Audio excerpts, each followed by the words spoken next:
Hi everyone, and welcome to the first webinar of the season. This session will have a focus on interdisciplinary perspectives on space activities. And so we thought we'd start with the first one being Earth observation. What is Earth observation? It's pretty self-explanatory. It's the different ways we observe the Earth. Today we're focusing on remote sensing technologies, which is just satellites. There are currently around 1,000 satellites circulating the Earth, observing different aspects of our planet. Some are tracking wildfires, others are tracking ocean currents.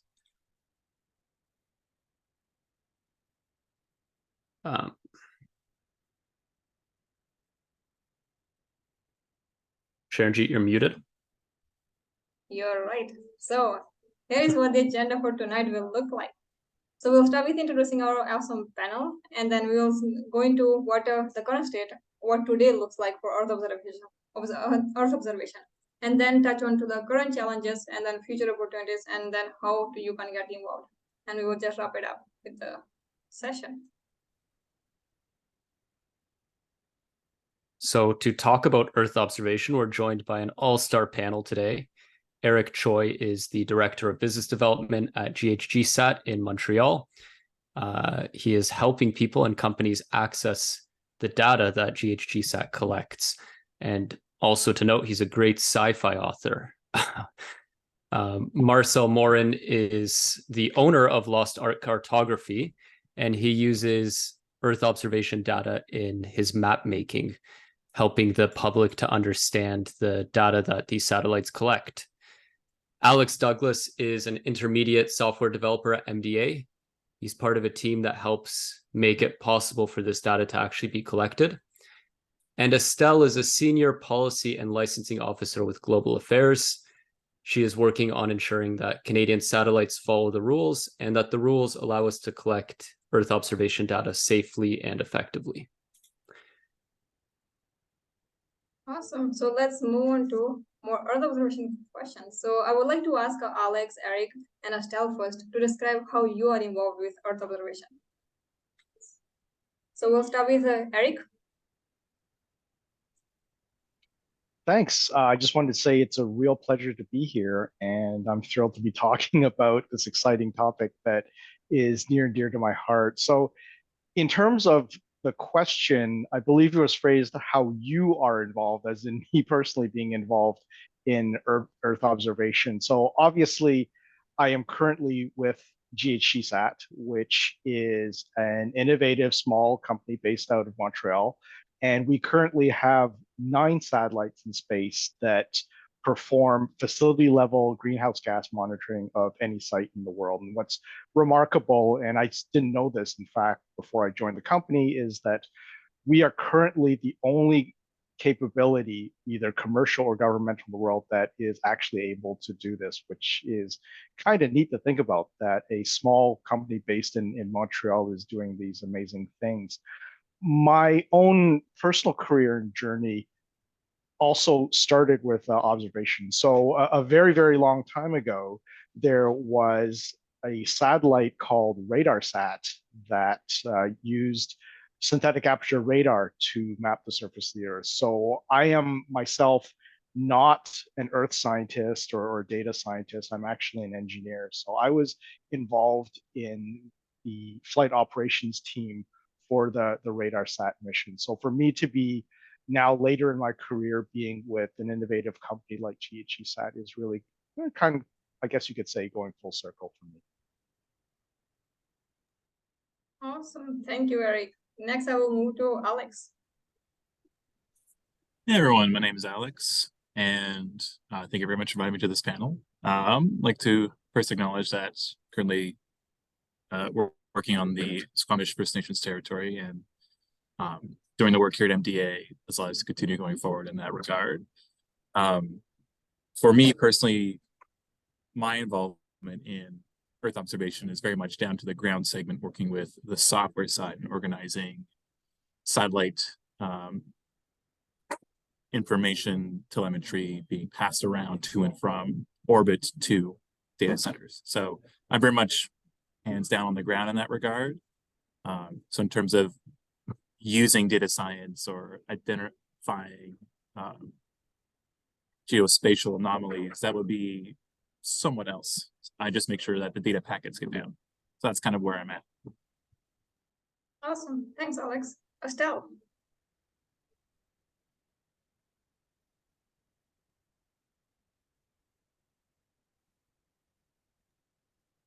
If you're talking, I think you're muted. Okay. Yeah, Yeah. sorry, having a difficulty unmute myself. So good evening, everyone, and it's a pleasure being here with all of you, and thank you very much for the invitation to be here. So a bit about my involvement in Earth observation. So I'm involved in Earth observation in my current role with Global Affairs Canada.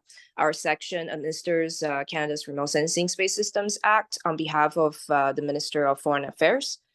We work with our regulated industry, the large EO data user groups, and my international colleagues day in and day out on various remote sensing issues.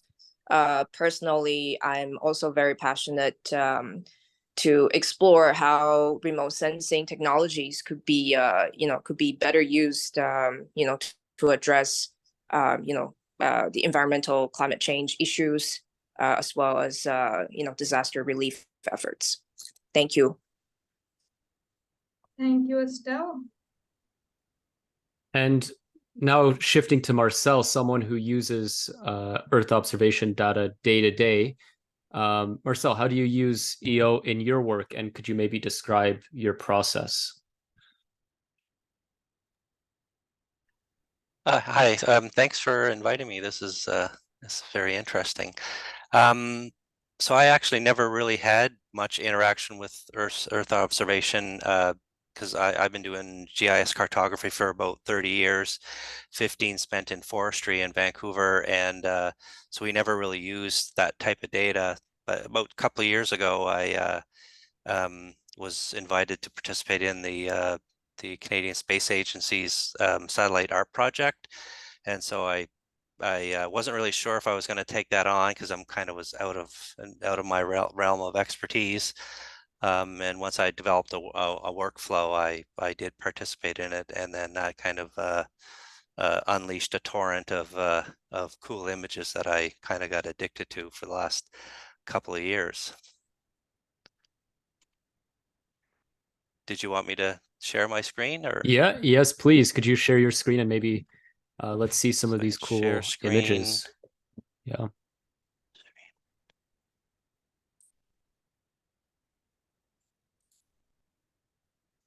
Can you see it?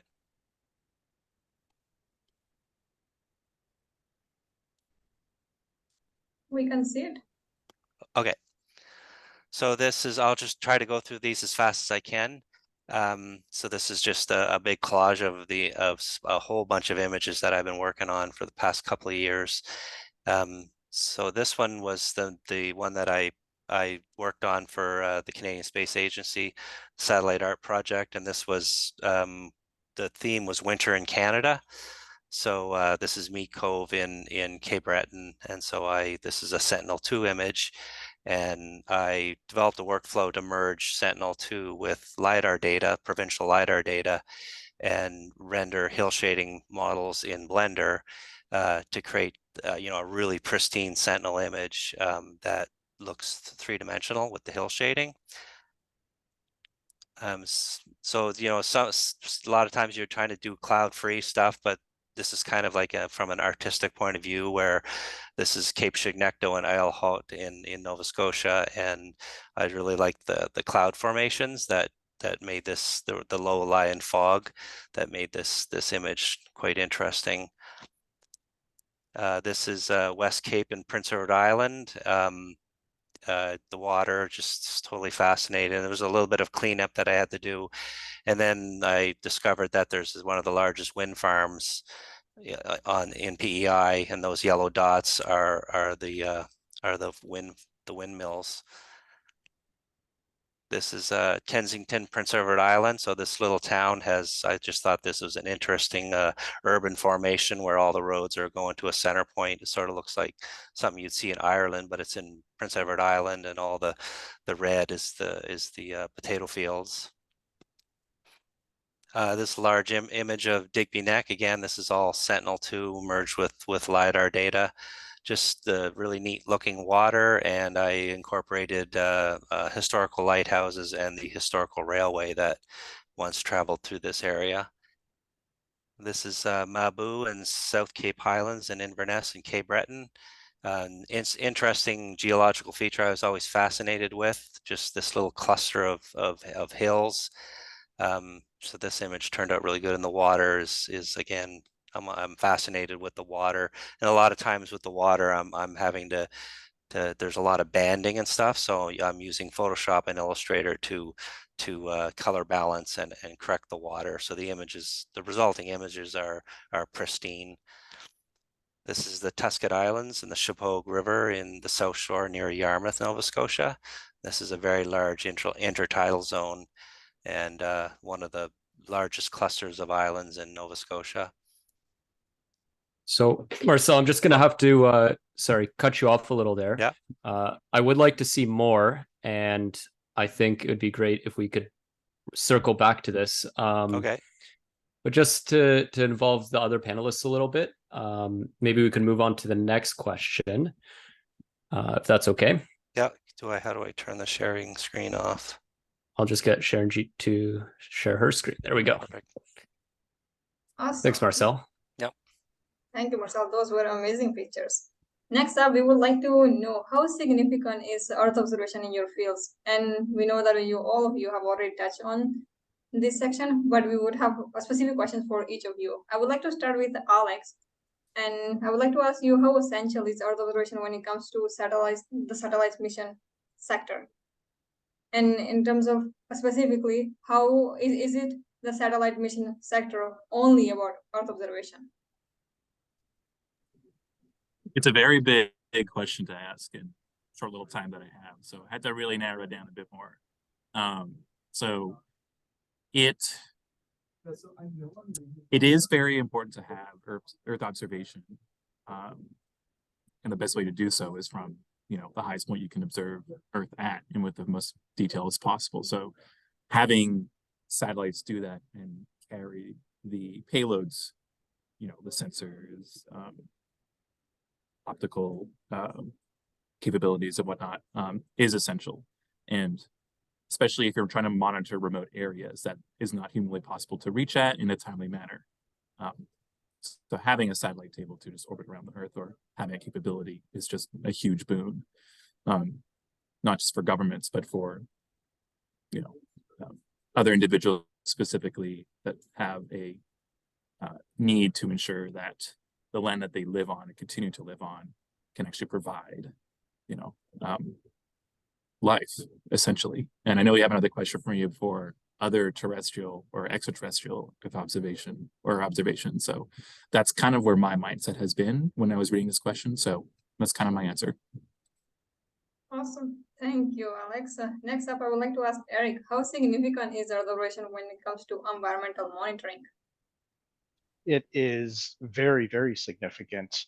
I'm trying to remember the number. I think the figure is something like the World Meteorological Organization has identified 50 ECVs, or essential climate variables. And of those 50, more than half of them, 26 of them, can only be effectively measured from space for a number of the reasons that Alex has just cited. So this is really tremendous, this high ground overview effect that Alex explained to us, both from a practical level and a philosophical level.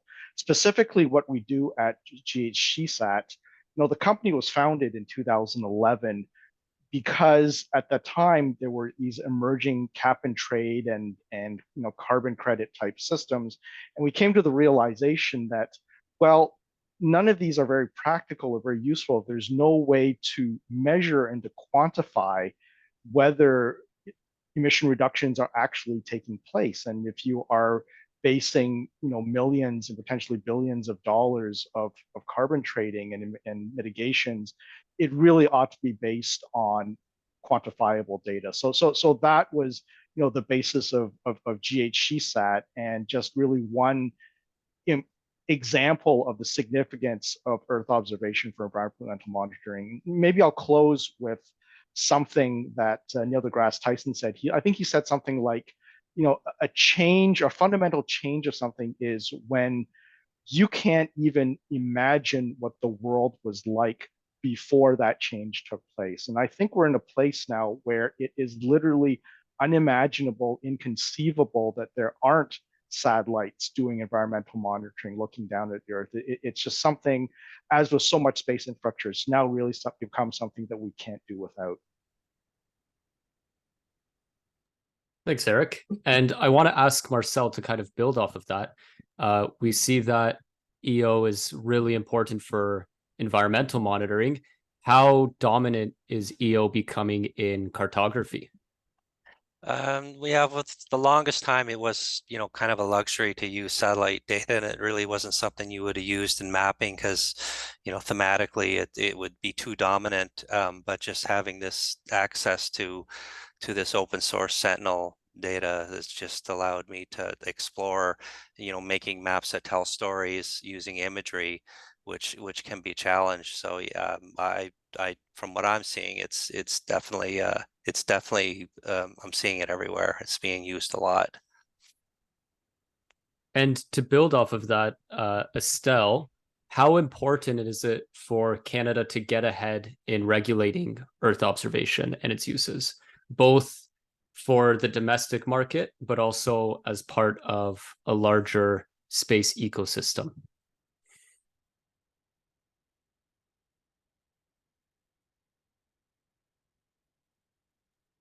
Thank you for the unmute signal again. Sorry, I'm just trying to get to my part. Okay. So it is crucial for Canada to continue its leadership in regulating remote sensing space systems and data. Canada is one of the first few countries that regulates remote sensing activities and data. We get requests from many other countries such as Japan, and we also actually helped Germany in their process of finalizing their remote sensing regulations as well, sensing regulations over the years.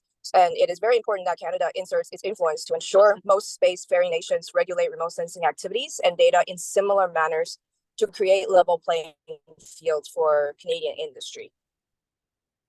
Thank you. Thank you, Estelle. And next up, we have a few questions regarding climate change, which is a hot topic as always. So how is Earth observation helping us fight climate change? And I would like to open the floor to anyone who would like to answer in 2 sentences. Well, I'll answer with one, and it goes back to what I said earlier, is that we cannot fight climate change and we cannot be mitigating emissions if we can't measure the emissions that are actually taking place and whether the measures that are taken to fix and mitigate them are actually being effective.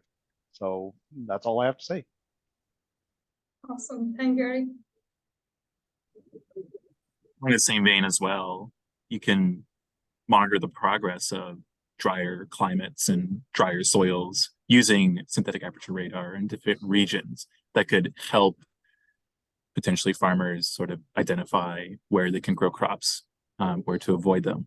But then you're just monitoring the effects of climate change. You're not really fighting it. So at that point, it's just a mitigation. So you're watching a disaster happen, which is not, I would say, a pleasant thing to do. Thank you. Well, Alex. when I see some of these really animations showing, the entire globe that shows carbon release, like a time series, like these kind of animations that help people who don't know anything about this stuff. It's too techy. Like these simple animations are so powerful, and taking all this data and creating a really simple animation really is powerful to show people like what's actually happening.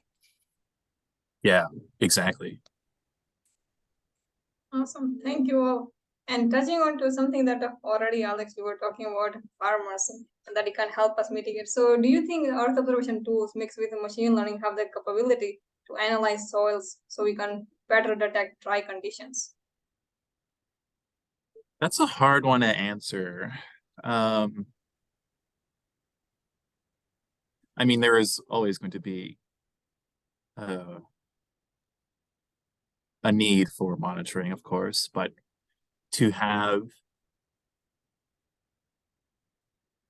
I suppose, I've been mulling this over a bit more, and I mean, machine learning would be fantastic in any capacity. So I guess the better question that I would have to answer for myself is, with that information that's collected from machine learning, when we're detecting these drier conditions, can that information be really relayed down to those who can make a change and in a capacity that can be effective? So there's a time delay in that regard to take an action.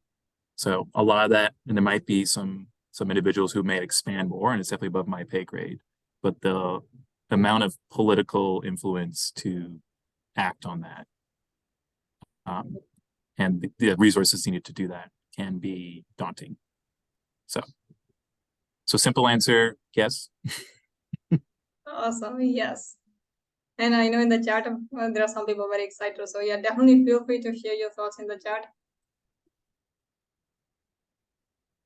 I want to build off of something you said earlier, Marcel, was that how powerful it can be to take some of this Earth observation data and make it simple for everyone to understand. I know you were recently doing some work with the Nova Scotia wildfires and helping them visualize their spread. Could you share your thoughts on how we can utilize EO data to aid in catastrophic response? Sometimes a lot of times these things are like, they're not real time, so they're sort of after, like you see this a lot with some sort of disaster, and then everyone starts taking the data and creating visuals out of them, but there's usually a time lag between it. But the South Shore fires here in Nova Scotia, while it was ongoing, I was able to get some sentinel imagery and some land classifications, and then generate the size of the burn block and do some calculation, basically create an image, post it on Facebook, and that kind of went viral. And most of the people on the South Shore who didn't really know what was going on, or they couldn't visually see how big the fire was, so it was getting shared by a lot of people on the South Shore, just to see this image and kind of get an understanding of the scope of it. So, but it wasn't exactly real time. It was more like, as it was going or sometime after, but it still was a visual. It really helped because compared to what the province was putting out, and it's not really their fault. They're trying to, their extent of the fire was very general, so it wasn't very accurate. But you can't expect them to, while they're trying to fight a forest fire and disseminate information to people, that that type of accuracy is very good. So yeah, so that image was quite helpful to people down in the South Shore, just so they could kind of see the scope of it. And it was a pretty big fire for Nova Scotia. Thank you, Marcel. Now I want to ask Eric, when considering who to sell Earth observation to, many businesses might not feel that they are the right customers for site data. And traditionally, only people accessing data were governments or multinational companies with enough money to access them. So I would like to ask you, how might you engage and convince sectors who have not traditionally valued Earth observation greenhouse gas emissions, and how would you convince them? I think one of the most remarkable things that has gone on over the last 10 plus years or so is this whole so-called new space or space 2.0 revolution, where the accessibility to space and the cost of getting to space and utilizing space has come down so dramatically that non-traditional users and non-traditional players can now take advantage of space data and space services in a manner that, as you say, was traditionally the purview of governments or large multinational companies. So in the case of ourselves at GHGSat, our satellites are not these large, enormous, bus-sized things. They're actually also built in Canada, I might add. These are small 15-kilogram spacecraft, microsatellites about the size of a microwave oven. And what this new space revolution has done in driving costs down across the board, across the whole chain, is that it's not just governments or multinational companies that are able to acquire and to use EO data. So certainly we at GHGSat, yes, we have governments as users, we have companies as users, but we also have academics as users, we have institutional users, we have nonprofits who have used our data. So it's been this really wonderful diversity and democratization of space that has opened it to a much broader base than in the past. Thanks, Eric. And then to kind of build off of that and Marcel's point as well, I'd like to ask Estelle how EO regulation is geared towards facilitating the access and the use of EO data. And was it hard to find parking or? Thank you. So to answer this question, thanks for all the other colleagues who mentioned about all the important use for, of EO data for, emergency response and climate change monitoring, all those uses. Like we see it, every day in our license applications or license amendment requests for all this type of uses, and which is very important. So how does Canada's regulatory framework enable new and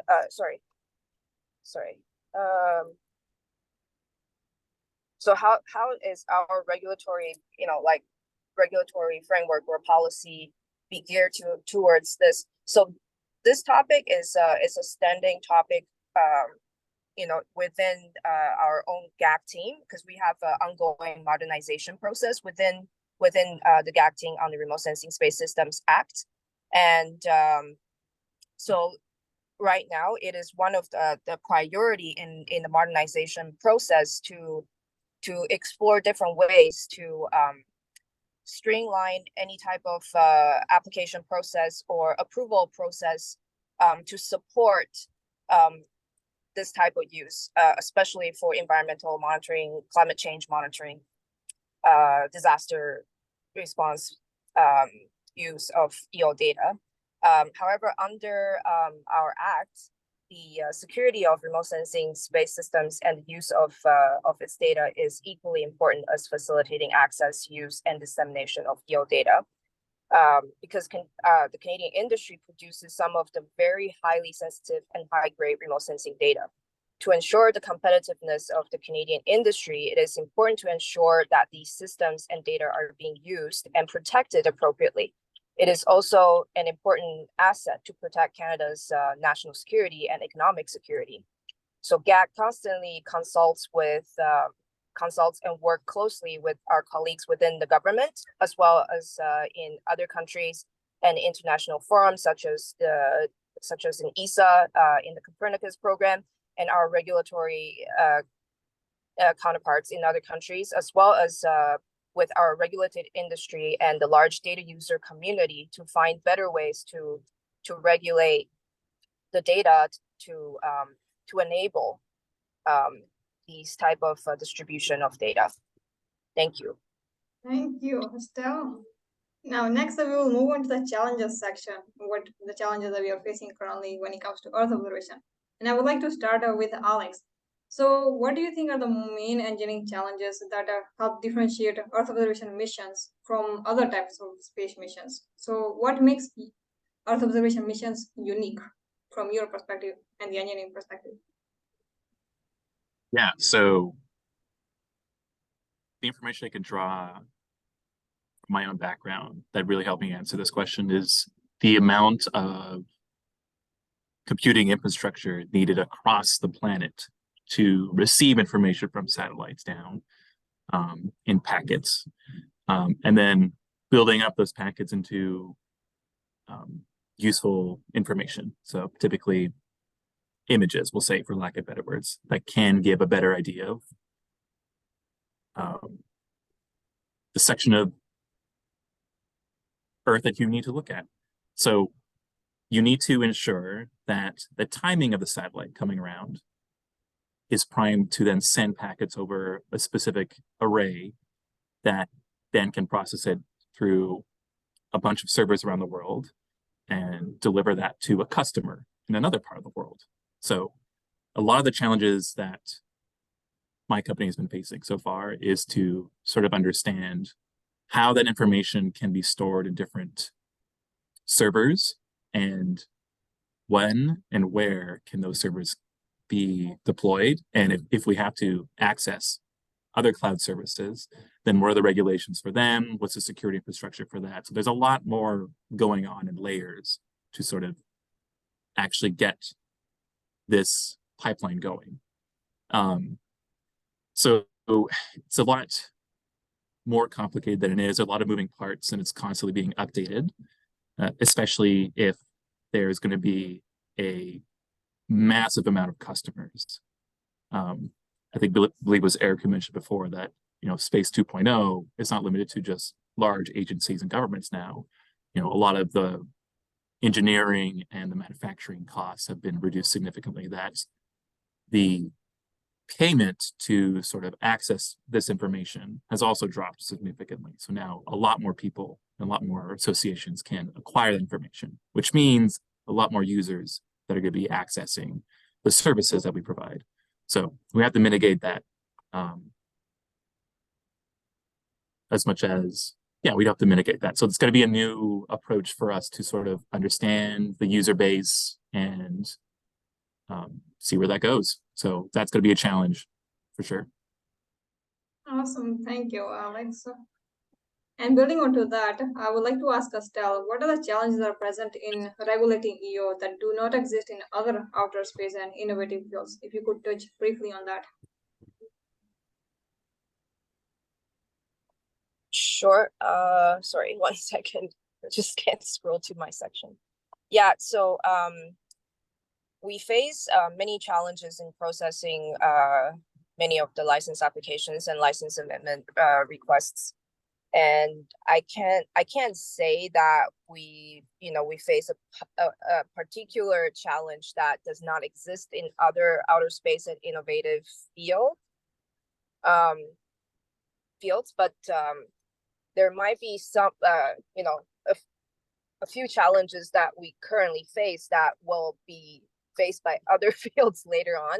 So for example, we're seeing like kind of Airbnb type of business model or operation model for remote sensing space systems and the data share.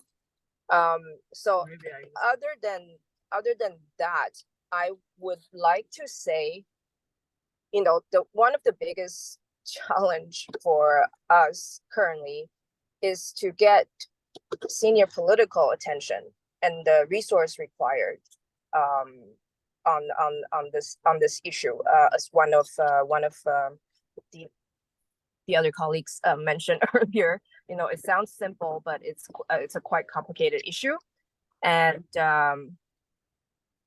we need like basically all of you to voice the importance of this issue with the with the Canadian government and the senior political level, because currently I would not say, but this is my personal opinion, I would not say that like for remote sensing in Canada we're definitely not getting sufficient attention or resource. So yeah, sorry, that's my answer. Thanks, Estelle. It's a great answer. I think the involvement in space policy has to really grow. And, I love to see when there's great participants in the chat and interaction. And I'm sure a lot of people will benefit from this recording later on as well. Kicking it over to Eric. This is kind of from a business perspective, putting your business hat on. There's a great public benefit for EO data, but there's also a need to, sell the data and make money off of it. So how is the sector approaching these two competing values? Well, with all due respect, Dominic, I think I'd like to maybe modify that question a little bit. And I would argue that they're not competing. They're, in fact, as you say in the text here, it's actually a balancing act, and it's complementary. So those two things actually go hand in hand, because the revenues are actually what enable people like GHGSat and other companies to put those satellites up in the first place. And these are satellites that have capabilities that otherwise would not exist if there was not the business imperative and there was not the revenue stream coming in. Having said that, we are always very conscious of the role that we play in terms of overall public benefit and public good. So as an example of that, when our first satellite, GHGSat C1, affectionately known as IRIS, was launched, we made 5% of the capacity of that particular satellite available for free to the scientific research community and for non-commercial applications development. Where governments really could play a very strong role in striking this balance is through anchor tenancy, and that is to procure data from commercial vendors and then making it available to the wider public as a general good. So we see these examples all over the world.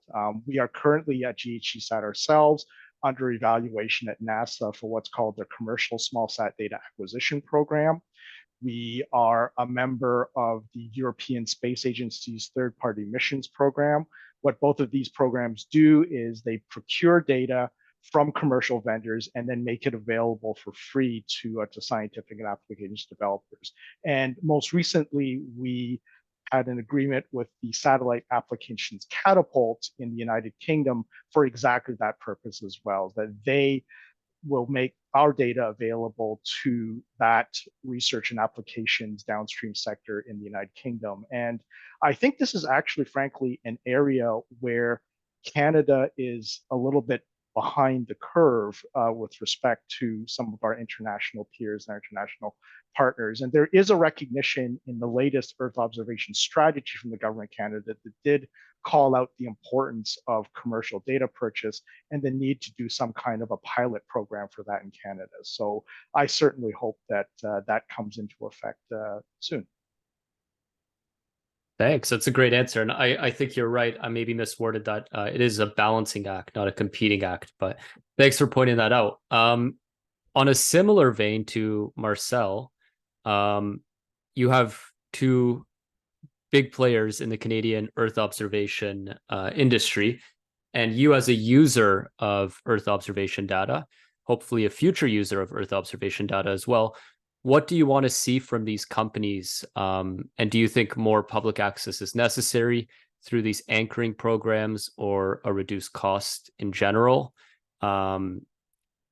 Or should maybe access be restricted to only the skilled hands who can figure out how to make the data presentable? I'm pretty happy with the Sentinel imagery that I've been having access to. It adds another tool in my toolkit for making maps that I really didn't have access to. So yeah, I'm pretty happy with what I have access to. I'm not complaining. And what are your thoughts on these anchor programs that Eric just described previously? The idea that would be definitely out of my my realm of expertise. Okay, fair enough. Yeah. I think, yeah. All right. Alex will have to leave because he has a work commitment, but we will move on with the thank you, Alex, for coming and joining us, and we will catch up later. Thank you for having me, and best of luck. Can't wait to see the more of these series. Yes. Bye, everyone. Bye. All right, we will now move on to some of the opportunities that we have in the future. So I would like to ask Estelle, how does Canada's regulatory framework enable new innovative uses for Earth observation? How is it approaching the potential negative effects of this new usage? Okay, thank you for the question.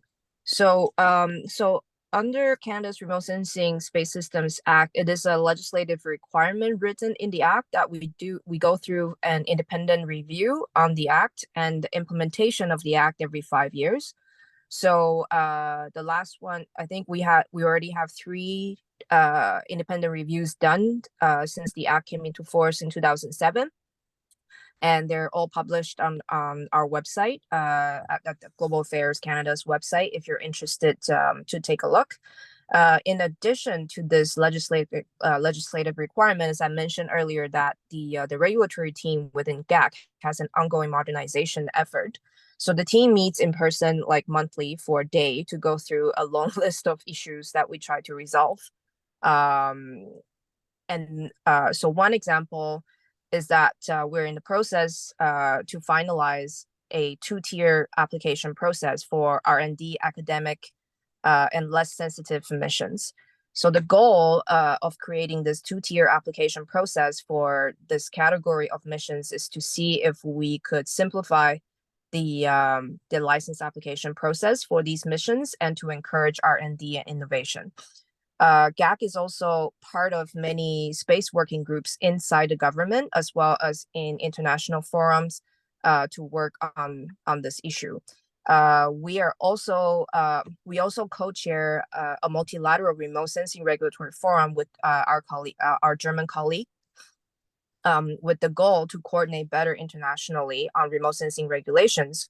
One of the standing topic on the agenda is how we can best enable innovation, at the same time still take care of the security issues that we need to consider.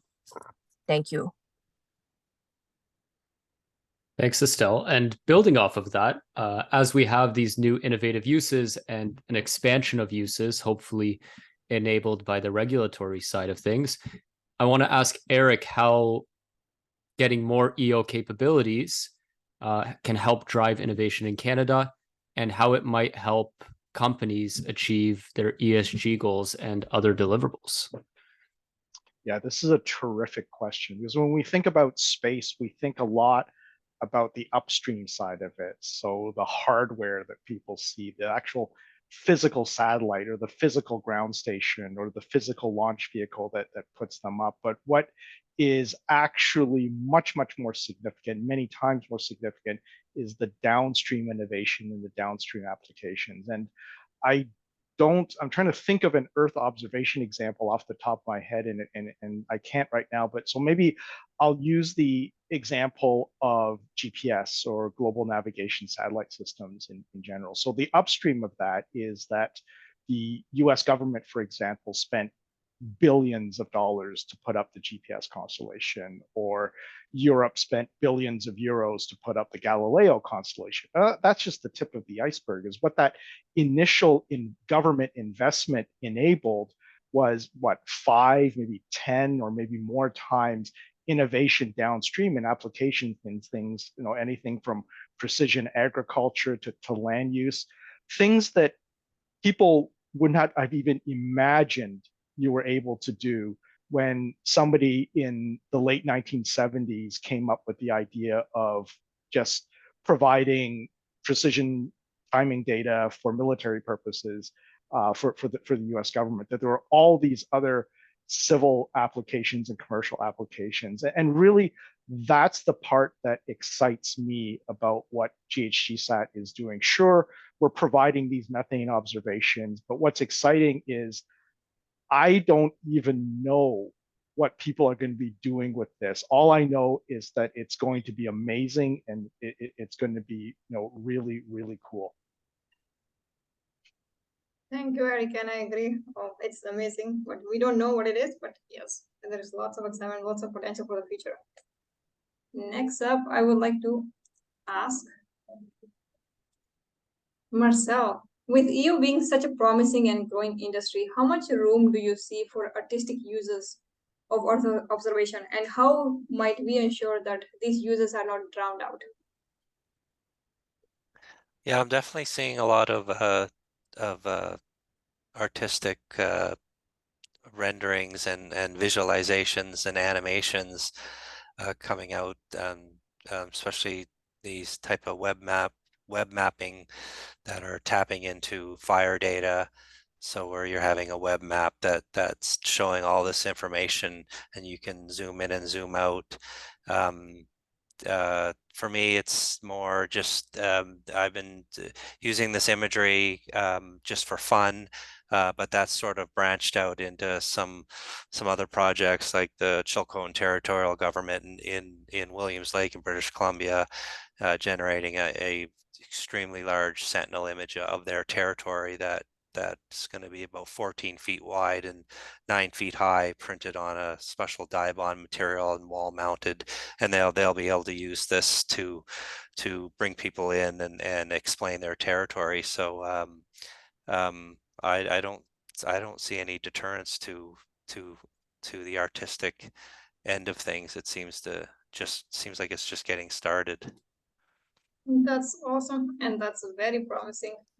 Building onto that, I would like to ask Eric, how might we ensure that EO is not just an area for development in the STEM side, but also in the STEAM side?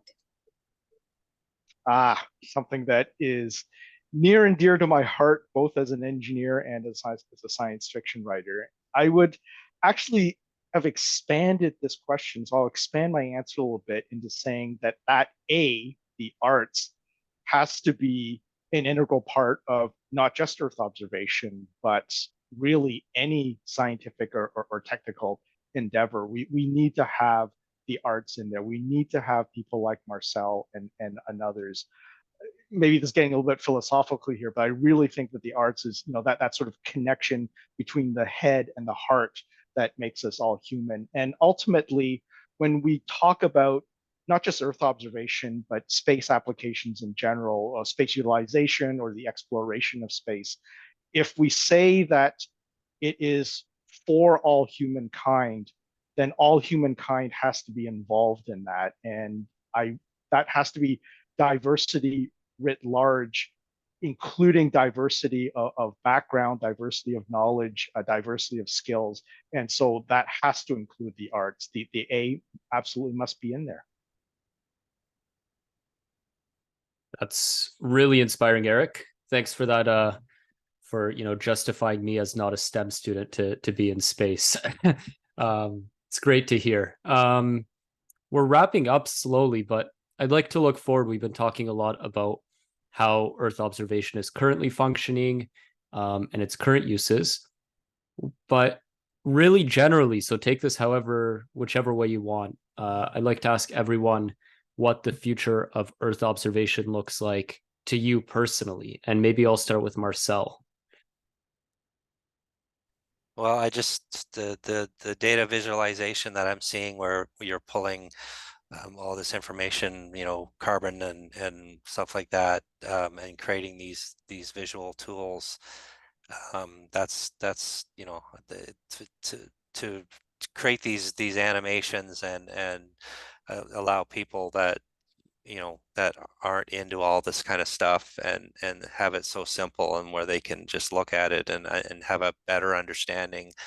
I think that's kind of the future of that type of data visualization, which is data coming from satellites. It's not my thing, but there's lots of young people out there who are creating some really cool stuff, and I definitely like seeing it. And Marcel, as someone who kind of stumbled upon Earth observation in their work, in their art, do you think that you're going to continue using it? Oh, definitely. Yeah, Definitely. yeah, definitely. That's what we like to hear. Yeah. Maybe I'll ask Estelle next. From a regulatory perspective, but also personally, what does the future of Earth observation look like to you? You asked me a tough question. So I guess I would talk about what I hope to see, because it's really difficult to talk about what it will look like.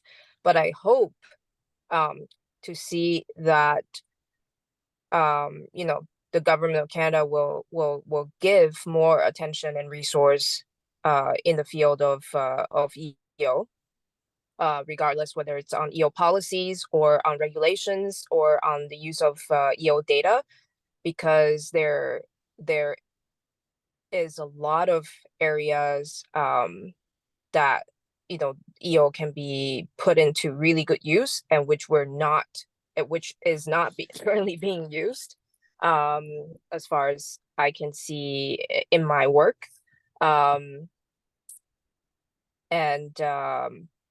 Yeah, so SGAC will continue to participate in the different working groups in the government to push for this.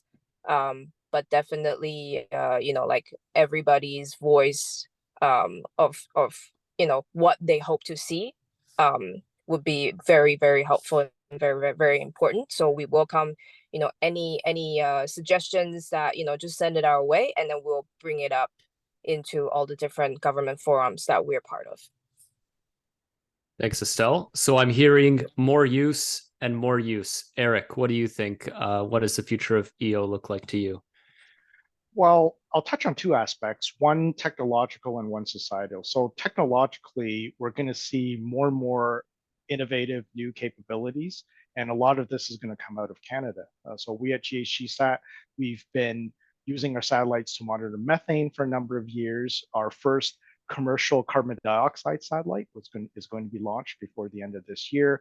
We've got capabilities like, for example, Wyvern out of Alberta, hyperspectral imaging from basically CubeSats. I mean, that is a tremendous technological background.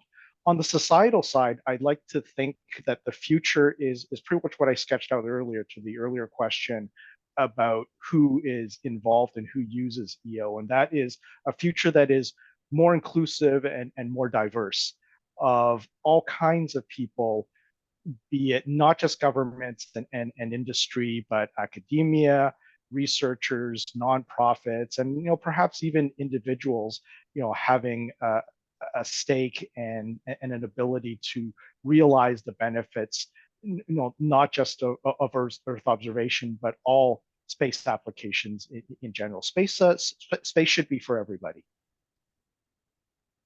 Thank you, Erin, and we completely agree with that. Space should be with everybody, and all the stakeholders that are involved. Definitely. Speaking of stakeholders, we know that our audio audience is very much student based, right? So we are students, and the audience is students. So I would like to ask everyone: is what would you recommend to students and young professionals who want to make the next steps into Earth observation and they want to get involved? And since you're already talking, I would like to start with Eric. Well, I'm going to cheat a little bit here and also broaden the question. And actually, I'd like to address a question. One of the early questions in the chat was in terms of career advice. So the one thing that I tell everybody is the most important thing you can do in your career is speak up for yourself and ask for what you want to do. I was so terribly shy in my early career. I thought that, I'll just sit down, and I'll do my MATLAB runs, and somebody will eventually notice what a great person I am and give me new opportunities to do things. And that is just not the way it works. If something interests you, if something you want to do, it's one of those, hey, coach, put me into the game. I can do this. Got to speak up for yourself, and you will be very, very surprised, pleasantly surprised, where that can take you in your career. Thank you, Eric, and such a great advice. I would like to ask Estelle as well. Thank you. Just to follow what Eric was saying, my advice would be like set a goal of what you want to do, but don't make it the one and only thing that you look at. Still pay attention to all the other issues around it. And then once you set your goal, just go towards that goal. And if where sort of enable you to achieve what you want to achieve, go where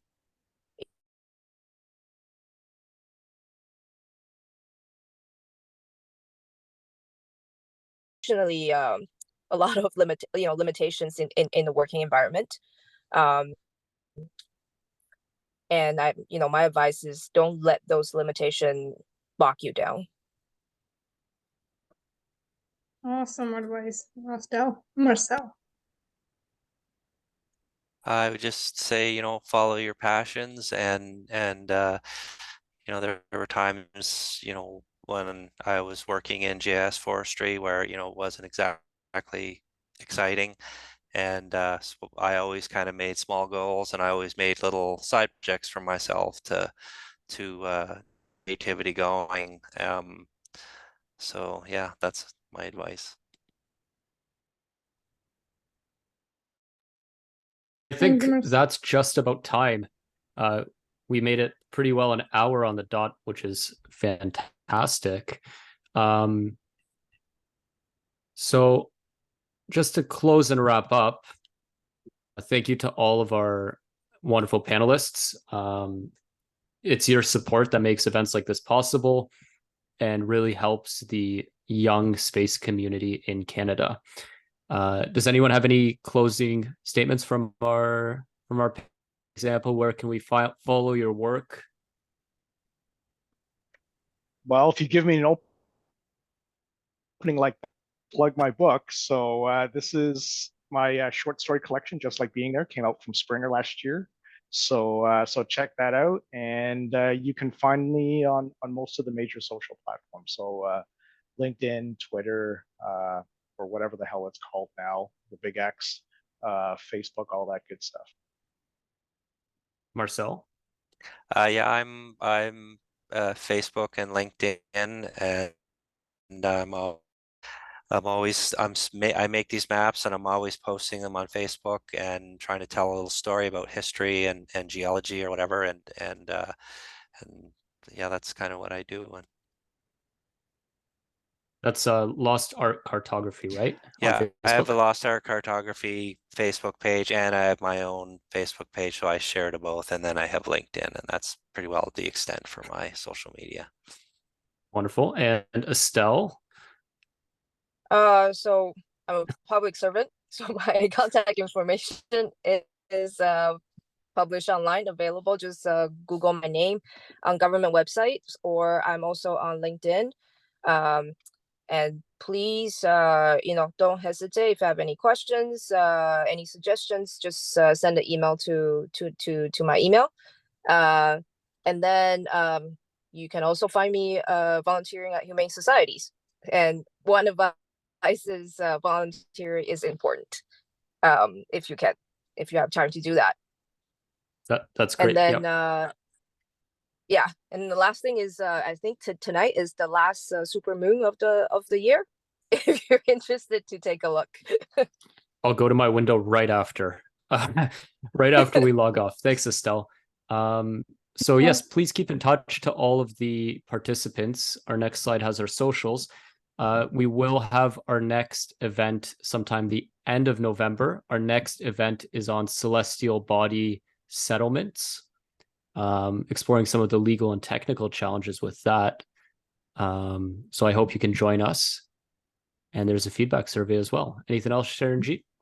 No, thank you all for joining us tonight, and I hope you learned a lot. We learned a lot from our panelists, and we hope that you also got something out of it. And we would love to have some feedback so we can improve the next session. As you know, this is a series, so we have other sessions coming up as well. So we would love to have feedback so we can improve those ones as well. And thank you once again to all our panelists. It was a wonderful session, and we love to have you. Thanks, everyone. Have a Thank good you. night. Have a good night. Good night. Good night, guys. Thank you very much.